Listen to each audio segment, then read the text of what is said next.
Car ஓட்டிக்கொண்டு போகிறீர்கள். தேசிய நெடுஞ்சாலையில் நிதானமாக மணிக்கு 70 கிலோமீட்டர் வேகத்தில் போய்க் கொண்டிருக்கும் போது பின்னால் ஹார்ன் சத்தம் கேட்கிறது. ரியர் வியூ கண்ணாடி வழியாக பார்க்கிறீர்கள். ஒரு விலையுயர்ந்த காரில் இளைஞர் ஒருவர் உங்களை முந்த முயற்சிப்பது தெரிகிறது. அது உங்களுக்கு பிடிக்கவில்லை. வேகத்தை 70 இருந்து 80க்கு உயர்த்துகிறீர்கள். அவரும் உயர்த்தியிருப்பார் போல. இப்போது 2 வண்டிகளும் ஒன்றுக்கொன்று இணையாக ஒரே வேகத்தில் செல்கிறது. சரித்தவரா நீங்கள்? வேகத்தை 100க்கு ஏற்றுகிறீர்கள். அவரும் நமட்டு சிரிப்புடன் 11:0க்கு ஏற்றி முன்னேற முயற்சிக்கிறார். நீங்கள் 5வது கியருக்கு வேகமாக மாறி 12:0 தொடுகிறீர்கள். இப்படியே போனால் முடிவு என்னவாக இருக்கும் என்று சொல்லித் தெரிய வேண்டியதில்லை. இந்நிலையில் உங்களுக்கு ஒரு இமாலய கேள்வி. இப்போது உங்கள் காரை ஓட்டிக் கொண்டிருப்பது நீங்களா அல்லது அந்த இளைஞரா?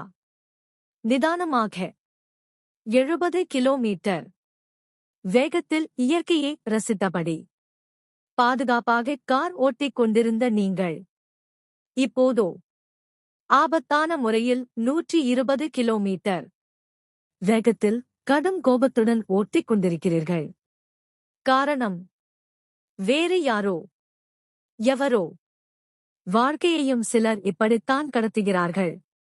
தனக்கு எது தேவை, எது வேண்டும், தனக்கு எது முக்கியம் என்பதைப் பற்றிய உணர்வின்றி அடுத்தவர்களைப் பார்த்து பொறாமையில் ஏதேதோ செய்து தங்கள் இலக்கை கோட்டை விடுவதோடு பேராபத்தையும் தங்களுக்கு வருவித்துக் கொள்கிறார்கள்.